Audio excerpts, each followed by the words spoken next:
Hello, everybody, and welcome to our first episode of Unspoken Challenges, solving email marketing challenges you talk about. Over the course of six episodes over 6 months, we will dive into these less spoken about issues facing you, the email marketer. I said over 6 months. I don't think it's that long. It is 6 episodes, though. That's for sure. All right, now.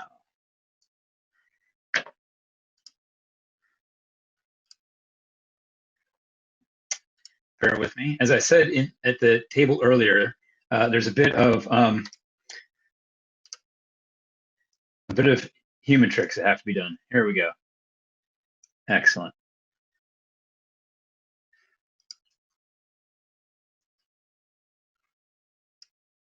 So, as I said, there's 6 episodes.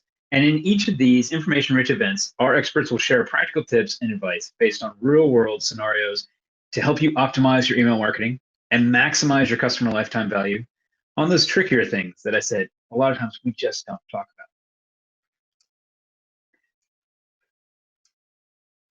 about. I'm your host, Skip Federa, and I'm a fractional CMO, primarily with SaaS companies that are transitioning from startup to scale up.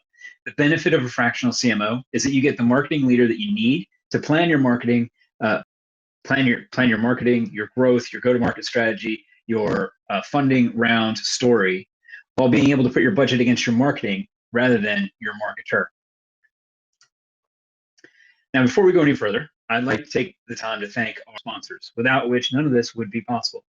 So the Unspoken Challenges series is brought to you by Holistic Email Marketing and Actito, the world's #1 independent customer activation platform to connect, aggregate, analyze, and activate. Actito unlocks the power of your data. Now, we've got a brilliant show lined up for you today. So we've got Kath Pay starting out. She's going to be talking about how to improve your customer experience with email, followed by Scott Cohen tackling that tricky conundrum of prioritizing your customer's email journey. And then last but certainly not least, we have Janine Hamilton from Actito answering the question, why opt for engagement marketing? Now, after our presentations today, we're going to keep the conversation going and answer your questions at the roundtables. I know a bunch of you experienced the roundtables when you came. It's great fun. It's a really relaxed way to chat. And this will be your chance to talk with our speakers and get your questions answered. All you have to do is grab a seat, unmute your mic, and flip on your camera. The discussions will not be recorded, so this will be a completely safe space. In addition to chatting with our amazing speakers and meeting your fellow email marketers, one lucky roundtable participant will win a Kindle copy of Kath's book, Holistic Email Marketing, which I would show you, except I don't actually have it yet, but I will sort that out. Now, back to the tricks. Stop sharing. Now we'll have Kath join us. Hi. Hey, how are you? I'm good. Excellent. Great. So first up, ladies and gentlemen, we have Kath Pay, founder and CEO of Holistic Email Marketing. In addition to being a best-selling author, which I've already mentioned, and being a finalist and potential winner of the Business Book of the Year Awards, or the Business Book Awards, Kath was recently recognized as the 2021 EEC Thought Leader of the Year. Kath, I've said it before, but to say it publicly, congratulations. Thank you. So Excellent. With that, I'm going to hide myself, and away you go. Okay, fab. Thanks so much, Skip. And just putting up my presentation now. So this morning, we're going to be talking about customer experience, but we're also going to be talking about the email side of things too. But I really want to set the stage as far as the customer experience, part is involved, because I think it's really, really important that we really understand how extensive it is. So let's get started. As Skip said, this is me, and you can contact me on Twitter, LinkedIn, all the rest of it. Love to hear from you if you have some questions or anything like that. Now, I have to warn you, I'm currently in Antigua, so I was born and raised in Australia, moved to the UK, lived there for 16 years, and now I'm in Antigua, so there's something about the island thing, I don't know. But anyhow, so just to warn you, might hear roosters. In fact, you'll probably hear roosters. You may hear goats. You may hear dogs, all the rest of it, because the house that I live in does not have any glass in the windows. Okay, so there's no stopping them. And this is just a snapshot of the book, as Skip said. So it's been as a bestseller on Amazon, and it's also been nominated as a finalist, or it's a finalist for the Business Book Awards. So I'm pretty chuffed about that. And here's just a sample of the wonderful clients that we at Holistic get to work with. So we do very much, the strategic consulting side of things. We help them to solve the challenges or address the challenges that they have, that they may not have the know-how or the time to do themselves. So we absolutely love helping our clients to do that. That's our main.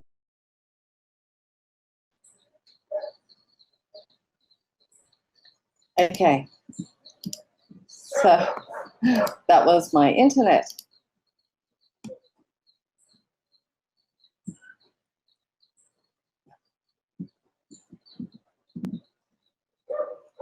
Okay, I think I'm still back on. I think I'm on. Yes? Yes, please give me the thumbs up if you can still hear me okay. Okay. So who needs slides anyway, right? So it's all about the customer experience. And the slide that I was about to show you before I got cut off is it's a journey. It's a footpath there, and it looks lovely and linear, but we all know that journeys aren't always linear, right? Customer journeys aren't always linear.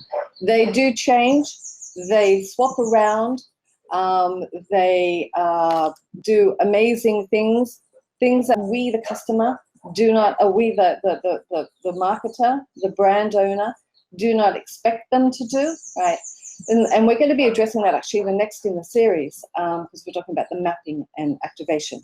But as far as we're concerned with today, all of this leads into the customer experience. And this is why it's so crucial for us to understand their journeys and to understand and have the mindset of trying to guide them and help them. So, next slide.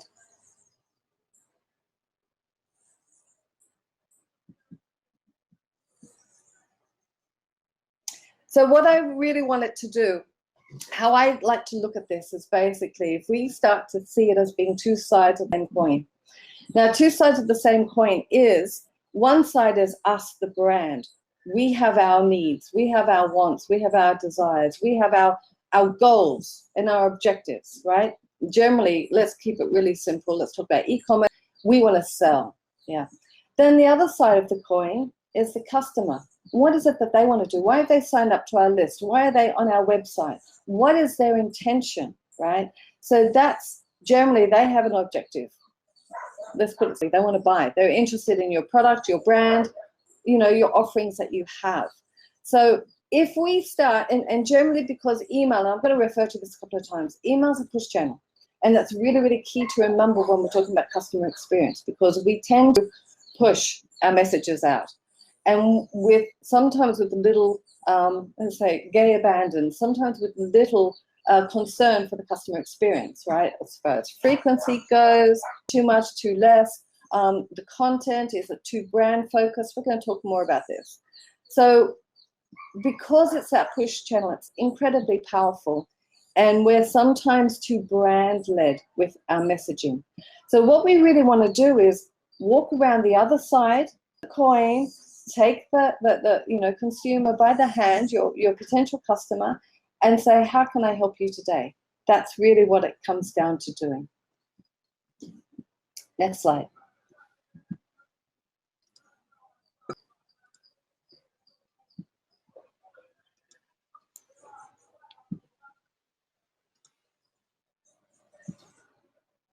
Okay, this is, I think I might have to swap out because this is really slow. So as I was saying, we need to be guiding them and holding their hand, and we need to be the director of their customer journey, right? So what that means is that we need to be guiding them. We need to make sure that we own that customer journey, that we have made it really smooth and streamlined. So I'll do this as a move on, okay?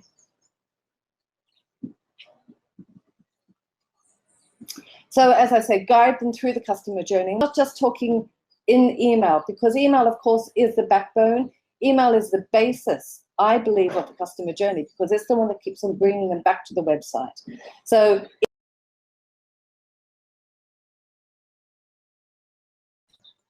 okay.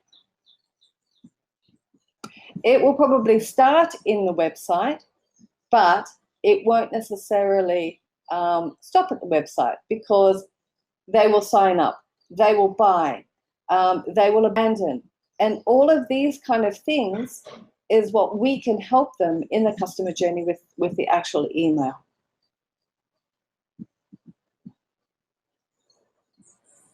So a general law of least effort applies to cognitive as well as physical exertion. The law asserts that if there are several ways of achieving the same goal, people will eventually gravitate to the least demanding course of action. Laziness is built deep into our nature. Now, this was by Douglas Van Prey, who wrote an awesome book called Unconscious Branding. And this is really what we need to have top of mind.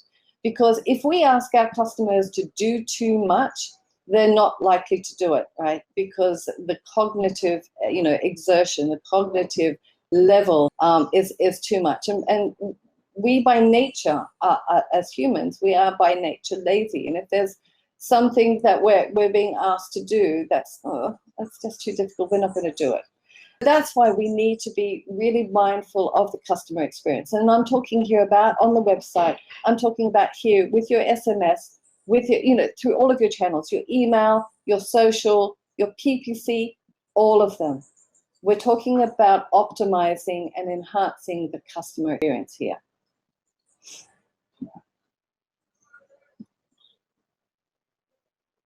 So first step I always do is audit the journey. Now, I've got audit the journeys because there will be multiple journeys. And seriously, I'm going to talk about this more next month. But how you do this it can be quite comprehensive, and it's going to be incredibly enlightening. But the very, very, minimal thing you have to do is to audit your main journey, or maybe your main persona or your main customer, and really get to know that. Then you can start to build upon that and start to refine it by doing different ones. So I'll be talking about this more next time. But the auditing of journeys is absolutely crucial.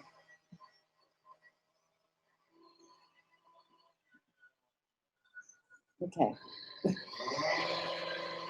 And of course, you need to, when you're auditing your journeys, do you know what that's going to do? That's going to help you to identify the hurdles. It will help you to identify the disconnects. And the disconnects can happen very often within email. You remember we're the push channel, pushing back to the website. And so sometimes when we're pushing back to the website, what happens is that we disconnect because we have lovingly optimized, enhanced, improved, designed, coded, written our emails so that they, deliver great results. But sometimes they will actually be sent to maybe a product page, and there's a huge disconnect because you haven't used the same wording. And sometimes, and I know we've all dealt with this, you might sort of get on the landing page and say, what am I doing here again? Right? As a consumer, you'll sort of go, So those are the kind of things, because that is really problematic to the customer experience. You need to be focusing on providing a very streamlined journey for your customer.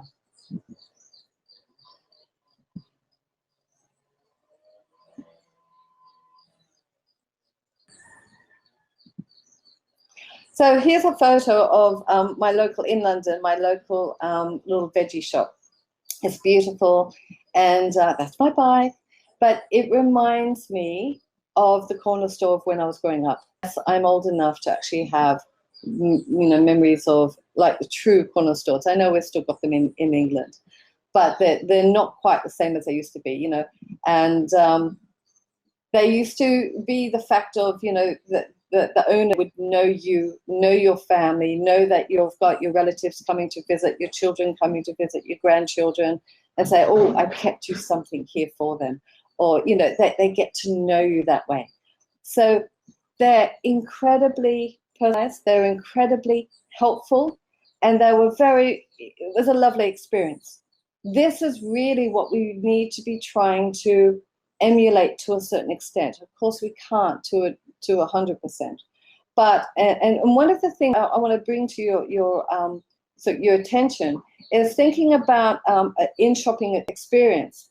An in-shop experience, I can't tell you, say in a Sainsbury's, they have spent billions of dollars going through and optimizing that customer experience so that you get the best one, where they're putting products, what they're doing in the aisles, at the end of the aisles, what products are there and everything, because they all understand how it all works. I mean, in Australia, we actually have in the fruit and veg department, we have water droplets going on the fruit and veg because it's a lovely,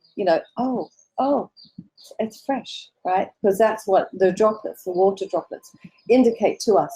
So we have got a hard battle to actually try and emulate that completely. It's really, really hard. But of course, we have to do the best that we can and just do as much as we can, because the online experience, I've been talking about customer experience now for 10 years. But in truth, most brands are only really cluing on to the full customer experience within the last 5-7 years.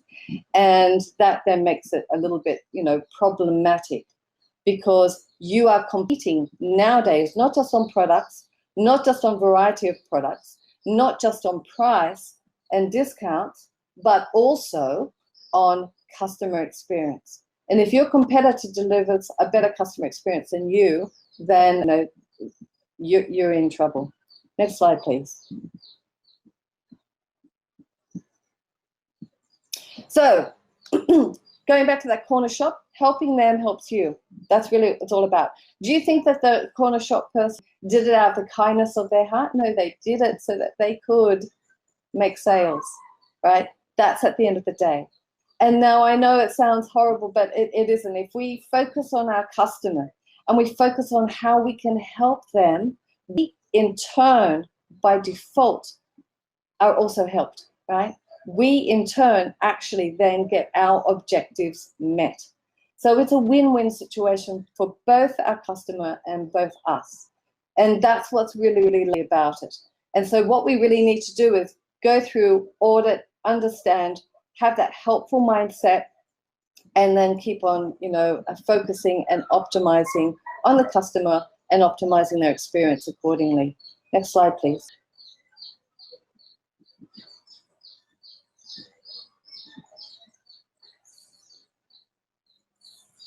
So I'm going to talk a little bit more detail here about how we can be optimizing the customer experience via email. So we need to make it all about the customer. And that's what I was referring to at the beginning when we're talking about those email being that push channel. And we tend to push our messages. And so we tend to think about our KPIs, what we do, which is great. We have to, right? I'm not saying don't do that. But what we need to do is we need to convert them into benefits for the customer. We need to make it more palatable, more appealing for them. And again, another thing of human nature, and this is really true and come to the forefront, I guess, during COVID times and during all of these political things and you name it, everything that's been happening in the last 2 years. People are very self-focused. People are very self-centered. People are focused on what is good for them. I'm not saying that in general, but it's come to the forefront, I think, a lot. And it's so true when it comes to email, right? This is their inbox, their private inbox, and they want to receive offers that are relevant to them, that are valuable to them, that are meaningful to them, and that are also palatable to them. And so that means we need to be putting the customer first in the copy. We need to be saying, it's a really easy trick to remember. You just say what it is that you're going to be selling, right? And then you just ask yourself, so what? And then automatically you convert that into the benefits. You can't help but say, so the customer can get a great deal on this particular item for the next 3 days, right?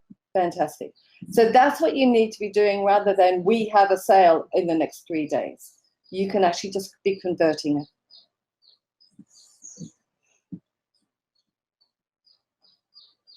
So one of the things too I absolutely adore about email, I adore it, is what I call life cycle marketing.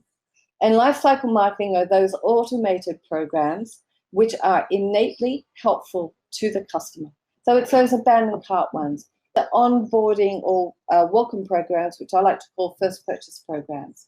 They're personalized, innately personalized, and you of course can be using your data to personalize them further, but they're also incredibly helpful because it's, think about an abandoned cart. What are we doing? We're saying, oh, did something go wrong? Can we help you?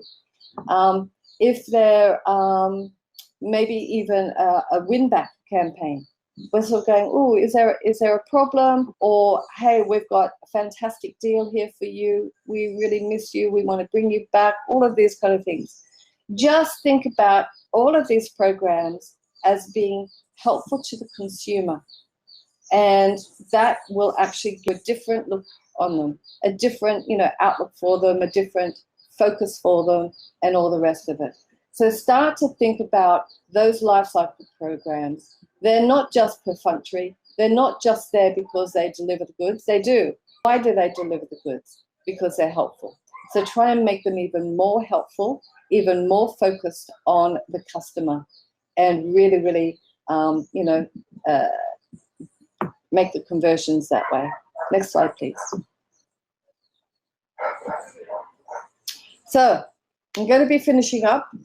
Email is not an island. This is a really, really crucial thing because most of us here are email marketers. And because we're email marketers, what do? We focus on the email, which is great. We have to do that. But we have to understand it just doesn't work on its own. Email itself doesn't actually convert. More often than not, very rarely will it convert by itself. More often than not, will tell them to go and make a phone call, take them to a landing page, a product page, a white paper, an event, whatever the story is. So it actually is part of the journey. It is a vehicle that drives a lot of the traffic and a lot of the conversions, but it's not standalone. And that's absolutely crucial for us to understand that this is just a part of the customer journey. And we need to get it right because often email is one of the first experiences that they will have. Think about the welcome program or first purchase program. That is definitely, setting the scene for the customer experience. So definitely understand, buddy up with your social media team, your PPC team, your website team. If you've got a customer experience, definitely buddy up with them and make sure that you have got everything all aligned to deliver that lovely experience. Next slide, please. And finally, then this leads me to the last one. Be holistic in your approach. And so that's what I was talking about. It's not an island. It's about understanding that if we start to focus on the customer, then we are going to be, again, innately focused on being holistic because we're looking at their journey rather than us looking at it from a channel perspective. And that's why we coined the approach, or I coined the philosophy, the holistic approach, because that's what it's all about. It's about focusing on the customer, their needs, what happens during their journey, how can we help them? So what particular channel might be there at any given time to be helping them along their journey or bringing them back to the journey. And therefore, what we're now not doing is we're not just focusing on the channels and saying, how do we make our channels work together? We're saying what's best for the customer and their journey. It's very subtle, but incredibly powerful. So I really, really suggest that you start to think about it from that perspective, particularly for the customer experience. Next slide, please. And here's just another little snapshot of the book. If you haven't got it already, why not? And if you want to come and win, have a chance to win one, come and join the roundtables this afternoon. Next slide, please. And that's it. I'm done. So thank you very much for listening. And I'm really sorry for all of the glitches and all the rest of it. But some days we have good days in Antigua and other days not so. Generally, it's good. Oh, I'm sorry, Kath. Every day in Antigua has got to be a good day, whether the internet works or not. Yes. I was thinking during your presentation that we ought to do a contest during the next event to see how many, basically count the different number of animals you can hear in the background, because it's great. You're making a really important point, and then the rooster echoes it. It's sort of like, go, Kath, go. What's interesting, one of the key takeaways for me that you hit on is, does the corner shop owner sell out of the goodness of his heart? Does he do stuff that he does out of the goodness of his heart? No, he does it to sell, right? He does it to make money. No, he's not probably going to ever be rich. He's not going to be famous, but he's trying to eke out a living. And I remember when I first started working at Ogilvy One, we had David Ogilvitz all over the office, and the one that was right by where you lined up to get into the canteen was "We sell or else." And I think too often as marketers we forget that. In the B2B space, too often we just kind of get in and chuck it over the wall and hope the sales picks up and runs with it. And on the B2C side, we don't think about, okay, I ran this campaign. How many sales do we make off of it? What's the conversion rate? Is this source of data converting better than that source of data? It's all about that. Yeah. We've got an upcoming one on the data as well, because that, and the metrics so important. So yeah, great point, Skip. Yeah, can't wait for that one. Okay, so ladies and gentlemen, we're trying, as I said earlier, we're trying out something new with the platform today.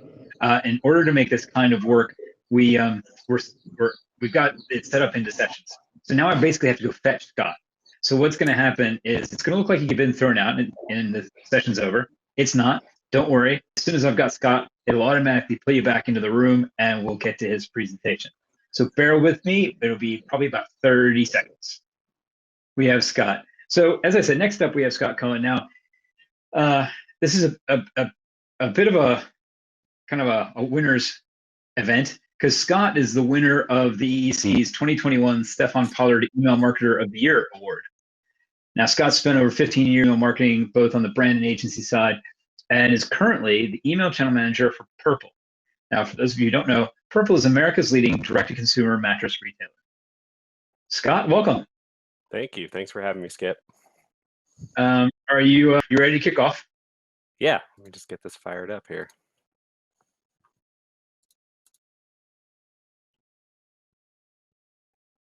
All right. Have a good one. Thanks, Skip. Thanks for the warm introduction. Yeah, it's funny. You spend 20 minutes listening to Kath talking about all these great things you can do with email, and it's true. It's absolutely true. But it's easier said than done, and that's why I want to talk about priorities today. We're going to talk about what to prioritize in your email largely from that life cycle and automated perspective, a bit more tactical, not too deep, because I know we're going to go super deep into life cycle in later sessions of this program. And you probably already have at least some of these programs already built, and if you do, great. Take this opportunity to take a fresh look at it from that customer experience perspective.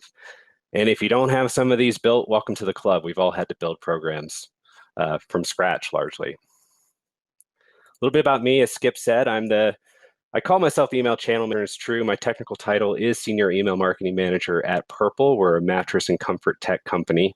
We're not outside of the States largely right now, unfortunately. So if you're in Great Britain or elsewhere internationally, we're not there yet. I'm sorry, we're working on it. I run the email channel, including the lead gen, acquisition, and retention programs. Also, I've inherited responsibility for direct mail, and we're slowly expanding into SMS. I like to say email is kind of a feature creep channel.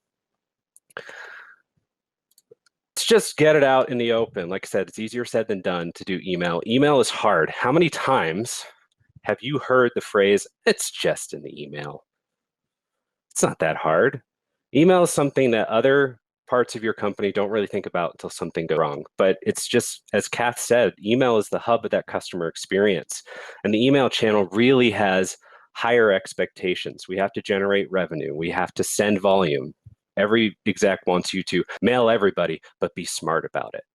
And you have to find that balance between volume and scale, or as I like to say, you have to balance keeping the lights on, selling, and ultimately doing a personalized customer experience. And let's face it, how many other channels, perhaps outside of your website and maybe SMS, have so much ground to cover? We have to cover promotions. We have to cover these recurring automated programs. We have to cover the order and shipping confirmations, that transactional piece.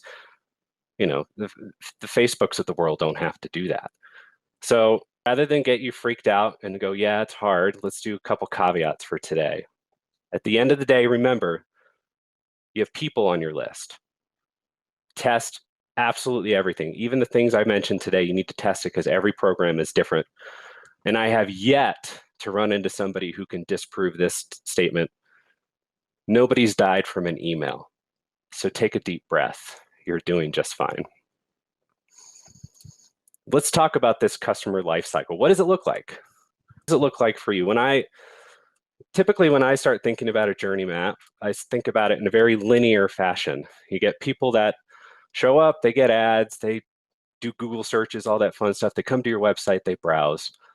Ultimately, they raise their hand, they subscribe, they fill out a cart, and they make a purchase. But let's face it, it's never linear, is it? And even this is an oversimplification. It makes it look pretty linear. It's a cycle, right? People subscribe. They may never subscribe. They may just go to a cart. They do all sorts of things. People are people. Everybody does things differently. And people can join your list at any time in the process. A good chunk of people at Purple don't give us their email address till they make a purchase. They do all of their research beforehand. You would think, oh, a high consideration purchase like a mattress, I'll definitely sign up. And that's just not true. The ways of the world have changed. And it doesn't stop with just that purchase, does it? We really have to think about, okay, great, they've made a purchase. Now you got to think about the post-purchase process, fulfillment, feedback, referral. And then it starts all over if you're able to have them make more than one purchase from you. And so you need to remember at the end of the day, that you're talking to people, and people with wants, needs. They're all looking for different things. They have so many questions that they need answered. And then you have expectations to build. That's where email really comes in. I've heard the adage, it takes 10,000 tweets to build a reputation and 1 to destroy it. Email can do the same thing. It's really kind of like your deliverability, right? Everything you do can have a positive and negative effect for your customer experience. What do we do from here? You have to deliver value every single time you send an email, every single time. What's in it for the customer? The dots mean something. They mean people. And you want to move people from one dot to another if you're looking at it in your map, but how do you deliver that value? Education, you're educating about your product, your service, you're answering those questions. Of course, you have to promote. I'm in the mattress industry. The mattress industry is a heavily promotional industry. So a lot of what we do is educate and promote. So your offers, your discounts, your free products, whatever it might be. Ultimately, the way I view the customer experience when it comes to email is email fills the gaps. Each of these the browse, the subscribe, the cart, there's a big gap in between each of those that you're really filling in with information, whether it be promotional, educational. It's all about that value. And ultimately what you want to do, and Kath talked about this before, the experience between your email and wherever that conversion endpoint is, whether it's your website or they call in or they go in store to the corner shop, it has to be seamless as possible. Because anytime you introduce friction, you not only hurt the customer experience, you ultimately hurt your conversions. And how do you think about it at a very high level? Every email you send should be relatable. It should be clear and consistent, thinking about your customer. It needs to serve a purpose. What's in it for me? And then you need to make it obvious of what you want done. What's next? What do you want them to do? There's danger in letting them think about it too hard. I hate to say, people don't want to think. They want to just move on. They want to just get the information, make a decision, and move on. They don't want to have to think about it too hard. And I know this seems like a lot. It seems like a lot. There are so many options. There's welcomes, there's abandoned carts, there's win backs. There's so many ways that email can fill those gaps, fill that cycle. So where do you begin? And this will feel a bit rudimentary, but the foundational pieces of your program are the most important. So even if you have these built, which you do, take a fresh look at it. Start with the first. That first purchase that first purchase cycle is where you make the most impact. If you have a poor first experience with a brand, you're never going to buy from them. You get that one chance to make that first impression, and it can make or break you. And so what does that mean in terms of the life cycle? To me, that means starting with those hand raisers, where people enter your system, when they subscribe, when they hit your cart with some items, and they ultimately give an email address there. And of course, like I said, some people can do all of this, and you never know about them in your email program until they ultimately make a purchase. But these hand raisers are asking for information. They're willingly giving you this information. You need to respect that decision with everything you do, because if you get it wrong, you're doomed. I promise, Kath, I keep this high level. It's only 20 minutes and you'll get more details later, but let's start with that welcome. This is where you deliver that. People have subscribed. You need to email them something to welcome them in some way. That first impression is everything. Outside of your order confirmation, your shipping confirmations, this is your best performing campaign by far. It's the truth. Again, people are asking for this information, so respect that request and give them something. And for the love of God, deliver what you promised in terms of an incentive. If you say, we'll give you 10% off your first order for sign up, that first email better damn well have that discount code.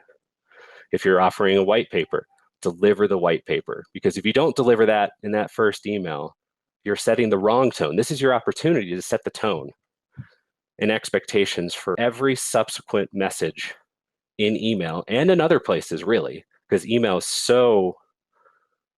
the inbox is so personal that you need to respect that. So you set those expectations now. You need at least one email. Usually I would recommend at least 2 to 3. We're not going to go into what those break down into. It depends on your brand. It depends on what you're selling. But you need at least this first touch point to set these expectations properly. And ultimately what this welcome needs to do, and really at its core what all of your marketing need to do, is answer what problems is your product designed to solve. And then you go from there and you say, here's the value you'll receive for being on our email list. We're going to send you X, Y, and Z. This is what to expect. And then ultimately, again, what's next? I'm a big what's next person here. What's the next step to interact? Now, as you're thinking about this a bit deeper, questions for yourself here are, what is the ultimate goal of your welcome program? Some welcome programs are for driving purchases. Some are for driving phone calls. Some are for driving whatever it is. Make sure that that's obvious along with your value prop. Again, deliver what you promised. And then ultimately, don't make full assumptions in sort of a set it and forget it model that all of your subscribers, when they sign up, are at the same level in the buying process. Some subscribers will come in and they're just looking for that little incentive so they can purchase, but they're ready to go. Some people really truly need that education. And it's really hard to build one program to span those differences. So if you have nothing, think 0 to 1. Start with those linear assumptions, which is everybody's going to get the same thing. Then build out a plan to ask questions, to use your data and iterate and test. None of these should be set in stone forever. Now let's jump over to the cart. These people were so close to ordering, so close. How do you get them over the finish line? This is that time for check-ins. Kath talked about helpful marketing. My philosophy is that's what cart abandonment is for. It's that helpful marketing, not here are offers right away. It's all about being helpful. It's reminders. It's what can we help you do? And again, at least one email here. Typically, I recommend a series of emails, but don't jump too quickly to offering incentive. Customers are getting smart. They're saying they know, oh, well, if I abandon my cart in 2 hours, I'll get a discount. And then I don't have to pay full price. And all I can think about is a boss I had years ago who said that people don't buy from you until they're screwing you. And that's in the back of my mind at all times. So don't cut into your margin until later. Like if you want to do an incentive, do it in the third email or something like that. But ultimately what you're trying to do here is, yes, get them to finish the purchase, connect them to customer service, be helpful, and then convince them as to why they should finish their purchase. This example, it's probably pretty hard to see on the screen, but it was from Whiskey Loot, and they have The whole top section is about ways you can use the product that are probably different than its intent, like its initial intention, kind of fun ways, leaning into that brand. And then the bottom is about answering questions. So you can think about it in those ways. When you're doing some considerations here, dig into the reasons why people abandon. People forget, they're busy, they get buyer's remorse before they buy. There's cost considerations. Maybe you charge for shipping and nobody likes to pay for shipping anymore. It could be a number of things, but find out those reasons and ultimately start iterating and addressing those reasons in your messaging. Because remember, you're thinking about the customer experience. If you come out front and say, we understand this could be a problem, here's how we can help, it's much more effective. And then be blunt with yourself. Are you encouraging the abandon? A few years ago, Best Buy used to do get sale price in cart, where you had to add an item to a cart to find out what the sale price was. It drove me nuts. And I can only imagine that their abandoned cart rates were huge, because some people would just leave. They wouldn't even take it out of their cart. But ultimately, at the end of the day, most people just need a reminder, because odds are they're shopping at lunch, during work, they get called into a meeting and they forget about it. And then they just close their tabs. People do close tabs occasionally. And they just need a reminder. Now, hey, you got the purchase. This is awesome. Now let's talk about onboarding. What's the goal here? Get them to use your product successfully. It's feel-good messaging. People get buyer's remorse all the time. You make them feel good about what they just did. You can congratulate them. You can say, good job, great decision, things of that nature. You need a series here, and it really does depend on, I'm going to talk about learning curve in a minute, but really about the learner for how to use the product. Could be one email, could be multiples. How best to use the product. Address any tricks to that sort of use adoption. And then, like, for example, I work for a mattress company. We sell mattresses. We have a 21-day adjustment period when people buy our mattress. And I'm actively working, again, easier said than done. I'm actively working on how we better message this in onboarding and even in welcome series to this point. Because for some people, the mattresses are comfortable away. For others, they've been sleeping without proper spinal alignment for years, and it might actually feel uncomfortable for a little while. So we message into that. That's almost like a learning curve in and of itself, but let's talk about that learning curve.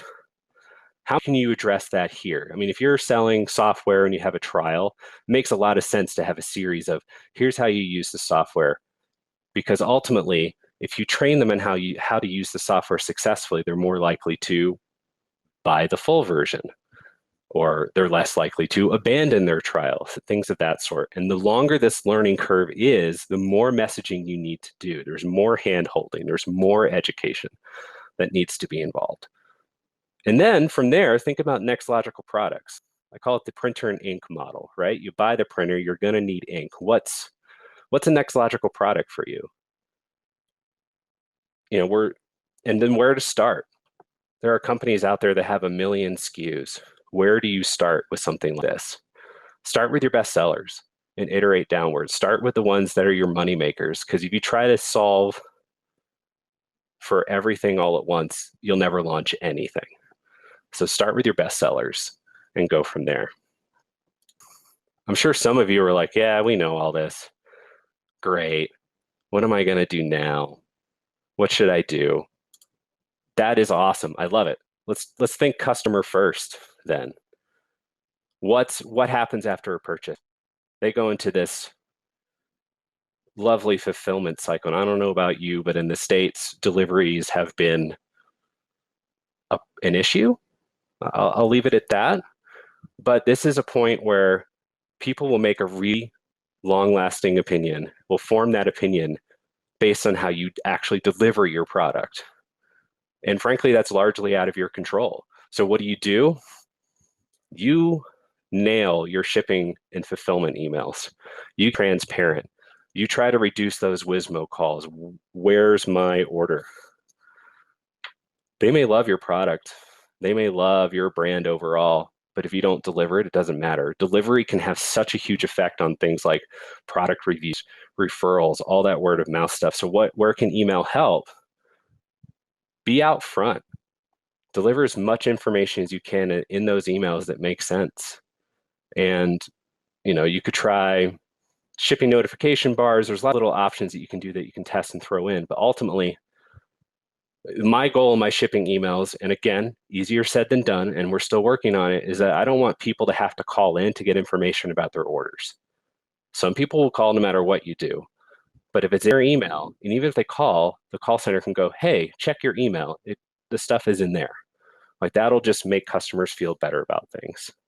And don't forget your brand along the way either. The MeUndies example here is great. They have a little haiku at the top leaning that brand. You have an opportunity to be fun even with these emails. And what are we doing all this for? I mean, we could just send out emails and make money. We don't have to think about it too hard. But ultimately, what we're trying to do is create that positive customer experience. Because if people have a positive experience with you, what do? They'll talk about you. They'll do referrals. They'll help you. They'll jump into your loyalty program if you have it. They'll also purchase again. They just will. If company, allows for multiple purchases. Wow, I'm running out of time already, Skip. So a few final notes. Know what your customers have done. Make sure you have the data set up so that you can know what they've done. Because the last thing you want to do is pitch a product or a service that they either already have where it doesn't make sense to pitch again, or it just doesn't make sense at all. And granted, again, going back to it, it's a lot easier said than done. And piggybacking a little bit off what Kath was talking about, understand what you can control and what you can't, but try your damnedest to influence the website in some way. Because outside of AMP, which still has many limitations, conversions still largely happen over. And it doesn't matter how good your email is if your website sucks. That's just the truth. And then finally, remember that every life cycle is different. Even when I was agency side, I had clients in the same industry and the life cycle was different. So even brands in the same industry will have different lists, will have different competitors, will have different acting life cycles. So remember that. And find what works for your customers, because that's really what we're looking to do, right? Find what works for your customers, because if you think about the customers first, the conversions and the revenue will follow. And that's it. Thanks. Whoops, forgot to put my own information in there. See, nobody's perfect. But you're an award winner, so you must be close to perfect. Close. They graded on a curve, Skip. Well, hey, it doesn't matter. As I always say, somebody wins the gold medal in the Olympic 100-meter sprint. You might not be the fastest person on it, but you're the fastest person sprinting that day. That's So right. there you go. No, actually, it was congratulations, man. It was a very well deserved honor. You hit on something that absolutely is my. I'll stand up on a box, a stage. I'll stand on a tube platform, looking like a crazy man with a bullhorn, talking about email. My email list is people. It's so rare to hear a brand side marketer talk about, I have X number of people on my list. It's usually I have X number of emails, or I have X amount of data. And, I think as soon as you make that one small change to thinking about people and not data points, suddenly a lot of other things just kind of fall into place. It's the power of language and using the right language. It's just, oh, this is a person. So yeah, what's a person going to think about in that post-purchase, pre-arrival of the product? We haven't had quite the delivery issues here. Well, we hadn't up until this past January when Brexit kicked in, and all of a sudden a lot of product was stuck on the wrong side of the channel, right? And for a brand, you got no idea. You don't know when that's going to clear customs. You don't know when it's going to get the paperwork signed, when the truck's going to make it, and then you throw COVID in on top, and the border is open and closed and closed. But if you just think, these are people. Be open, honest, transparent. Tell them we don't know. I wish we did know. We don't know, and these are reasons we don't know. But we'll let you know when we know something. Yep. So absolutely. yeah. See, look at that. I just started to rant. You're gonna have to play the music for me to get me on. Okay, so we're going to say goodbye to Scott for now. You can catch up with him at the round table. He will be more than happy to walk you through his life cycles, but please remember, your life cycle will be different. And I'm going to bring in Janine. Now, just like last time, we're going to have a little pause, kind of reset everything. Janine will pop up automatically. You guys will all be pulled in automatically, and then we'll kick off. Okay, fantastic. Thank you for your patience. Now, we're going to be wrapping up with the presentations today with Janine Hamilton, Senior Strategic Consultant at Actito. Hey, Janine. Hi, Scott. Hey. You all right? Yeah, I'm good, thanks. Excellent. I'm trying to sit in the quietest corner of my house so that we don't get disturbed, and I was just watching the handle go on the door. So fingers crossed, no children invade mid-presentation. Well, that always adds a bit of between Kath's chicken and your children, Scott his children. We could have had a whole menagerie going on today. We could. Now, throughout your 11 years plus in email marketing, led specialist strategy. I don't know why I'm telling you this. You told me this. Yeah. So I'm going to tell everybody else this. Throughout Janine's 11 years plus in email marketing, she's led specialist strategic and operational teams, serving brands big and small in retail, travel, fashion, gaming, for Americans, that's gambling, and the insurance sector. So Janine, over to you. Thank you very much, Skip. Let me just bring up this presentation that's gone walkabout. So I'm going to talk today about engagement marketing. So really kind of carrying on from that discussion about the customer experience and thinking about, why do we want to do this? What are we going to say to our business, to the rest of our company? How are we going to move forward with this kind of activity and make it work for us and our brands? So as Skip said, I'm the Senior Strategic Consultant and Head of Marketing Delivery at Actito.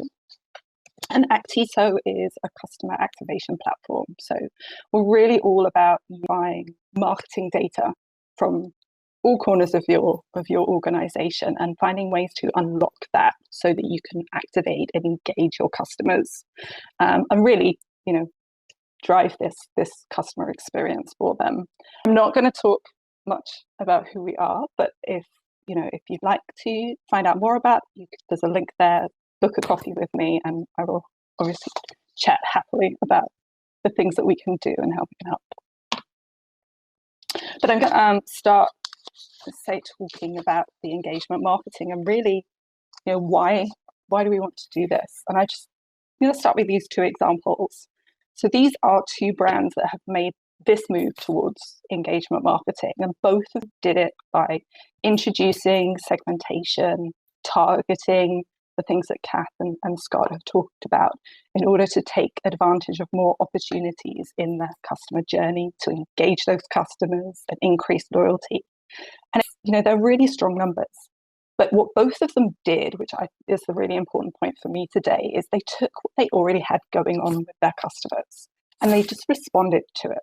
And they used that response, that draw, and moved from that push idea to more pulling the customers towards them and use that to really boost their results.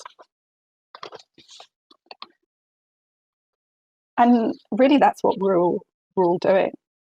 We've echoed it at times in these presentations. We're all looking for that kind of growth with what we do. And I love this French phrase.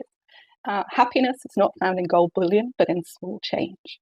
Like, I'm sure I wouldn't turn my nose up at a bit of gold bullion, but from the point of view of this is, for us at Actito, and certainly in my career in the past, I've been working primarily for quite established brands. And here we're talking about, it's where you're going to find these opportunities, where you're going to find these growth is in all these little potential small wins in your journey.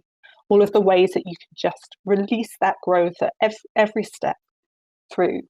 And we think about these steps in terms of this wheel. Like, we're bringing people in, we're attracting those new subscribers, new customers, we need those things. But the value that you're really going to get as a business is in continuing that relationship, delivering on those expectations, providing that great experience, And ultimately, what it comes down to is increasing that lifetime value of the customers that you're working with. So we want to make sure that you are doing that, but activating it every step, as Scott said, kind of filling those gaps in that cycle. And it's, you're right, Scott's right, you're not going to do this all at once. But I think where I always come out at is, don't try and make too big a project of any one aspect of it. There's lots of little things that you can do, little steps you can make in this process to really improve what you're working with. And those steps and then the things that you need to do and moving on aren't about the technology, really. I don't think you can go too far through any set of presentations without some kind of quote from Steve Jobs. So I apologize that it was me. But I think this is a good one, this topic, in that you've got to start with the customer experience and work backwards towards the technology. Obviously, he's thinking more iPhone, but it's the technology, what you need it to do is to help you. It's not the solution, it's the help. So you don't want to get stuck for too long implementing a tool, trying to get everything set up. You want to move forward. Move forward with understanding who your customers are, understanding their pains, needs, what motivates them, and actually delivering the campaigns and the experiences that meet those needs, the ways that you are going to see that growth and release that growth. So I'm going to spend the few minutes that I have just talking about the 5 ways to start this. And the first one of those is possibly not what you think. The first one for me is this: avoid data graveyards, which sounds very dramatic, but really a lot of companies get stuck. They get stuck because they go for having a CDP, they're trying to pull all of the data in, and they get stuck in that process. And the result is just a mass of data that you don't do anything with. And that's the worst for me. I always think if you're asking yourself, do I need a CDP? You probably don't. What you need as a marketer is the data, the tools that are going to let you hit those targets. And so you're looking for what can you find out about those customers, about those people.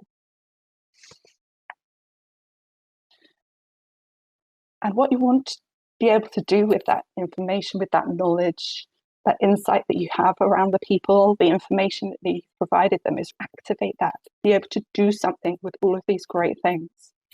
Someone's come in, they've signed up for your email, they've given you permission to contact them as part of the purchase. It's really making the most of that in lots of small ways. So finding your segments. We're going to talk about the customer journey mapping. We're going to talk about data and segmentation in later sessions. But finding your segments, finding those pockets that enable you to deliver this kind of personalized message in a meaningful way, and then set up the triggers, set up those reminders, those firsts that Scott talked about. And you don't need to have the tech to look for the data. It's doing that kind of audit that Kath described. You don't need the tech for it. You need to approach it looking at it as human. How are they going to experience it? What are they going to experiencing? And just finding those opportunities. The tech just comes in to make it easier to do that. And I would, it's worth calling out. We're in Europe. We have GDPR behind us. That don't forget about the privacy. Remember, certainly for the people that are already on your list, why you have that data. What did they say yes to? We need to deliver on what we've said, but also be careful that we don't stray into doing things that weren't part of that agreement up front. So be mindful of that. Make sure that you understand your opt-in and how that may have changed over time, because I know that that's certainly a thing as well. But really activate your data and go with the minimum viable data to have the conversation that you need to have. And I'm a big one for starting with what you have. I mentioned it a few times in this, and it comes back to those small wins, those little ways to improve and refine, to deliver a better experience. And for me, that that comes down to some of this kind of holistic idea that I'm super keen on. I love Kath's book. It's really just looking at what you have and how things are set out and what's really happening at the moment. And that applies to channels, to data sources, to people. It's very positive in a way to use what you have, and almost, as I say on this fourth point, upcycle. Everyone loves a bit of upcycle. If anyone has a few floppy disks kicking around, I actually would quite like to make one of these because they look quite good. But it's not just data from that point of view, it's also your content from that. I think it's really easy to jump to more. I need more content, I need more data, I need more things. Not necessarily make full use of what you have. Kath talked about the law of least effort. I can definitely say I'm a very lazy person. And so I will tend to jump to my swipe book, which I keep, which is, the best way I've said something in the past. This campaign where I launched that product, I put a lot of effort into it. Let's bring that back. Let's use that when we're doing the cart abandonment things in the past, or a different campaign, because we nailed it then. We don't have to reinvent that wheel every time. So content inventory is a really good from that point of view, because you can keep busting out your best stuff. And then the last one I would say, and God said test everything. I think it's a really, really good point to do. Is this personalize it, test it, iterate it. And we're going to talk about all of those in incoming sessions as well. But the first time I saw this example from one of our clients, I was like, yeah, this is a great summary of what that is all about. And what they did was, over the course of 12 months, they went through 15 different versions of the welcome program. And these weren't massive changes. This was every time they realized they needed something else, or they had another piece of information. Maybe they changed a little bit about the preference center, changed a little bit about the welcome. They kept going, and they were able to go from an open rate at the beginning of 58% up to an open rate at the end of that of 82%, which for me is fantastic. It's all of those people that have started that journey, beginning that learning experience of who the product are, what the product's all about, and what it will offer. So there's really incremental wins through all of that it's worth taking, because all of these small wins, this small pulling together of the things that you need and activating the data, activating what you've found out about these people, are going to lead you to success. So that for me is why do this? Why put in this hard effort? So that's me. And for me, you can find me on LinkedIn. Welcome. And as I say, if you want to chat more about this at any point, there's a link there and you can book a coffee with me as well. Thanks, Janine. That was great. So many good takeaways in that. First off, on upcycling bit, my dad messaged me a couple days ago and said, "Hey, do you have any 5 1/4 inch floppies?" And I'm like, "Dad, people have used 5 1/4 inch floppies since I was a teenager or longer. I remember them well." I'm like, "Why would you need them?" And it turns out my dad's been collecting old computers, and so I probably got some of those in the back. I have an IT mum who started in computing in 1966, and can probably pull a shed for him if he wants. Yeah. That's my dad's the same way. He's always had the first bit of kit. Anyway, that's not what we're here to talk about. Our parents. No, one of the things that I loved about your presentation, that you're talking about how the technology is a tool, and I talk about magpie marketing or magpie marketers a lot. As marketers, we always like to chase after the shiny new tech or the shiny new channel, shiny new tactic. And I come from a technology background. I used to work for another ESP, as you know, and the number of times we'd have a client say, "Oh, well, we're thinking about leaving." Of course, you'd say, "Why?" They'd say, "Well, we need a platform that does X, Y, Z." well, our platform does X, Y, Z. Oh, really? Now, more fool on us for not communicating that better. Don't get me wrong. It shouldn't be the consumers or the customers' responsibility to find out all the stuff we do. But the point is, even stuff that they asked for, they're not using. You know, they just don't leverage the tech they have. And no, and I've seen that certainly through my career. You go out with a list of the things that you think you're going to want to do in the future and the things you want to need in the future. We will need, you know, to achieve that dream state that you want to be in. But actually the reality of what you need today and how you're going to get there is a lot of smaller steps to do it, and to make sure you have what you need today and what you can use. Yeah, well, and yes, and don't put in your RFP a feature that, you know, you might need someday, or worse, we've all had sales coming in and saying, we've got to build this feature because everybody wants it in their RFP. How many of those features do we have? Loads. Far too many. So thank you very much for that.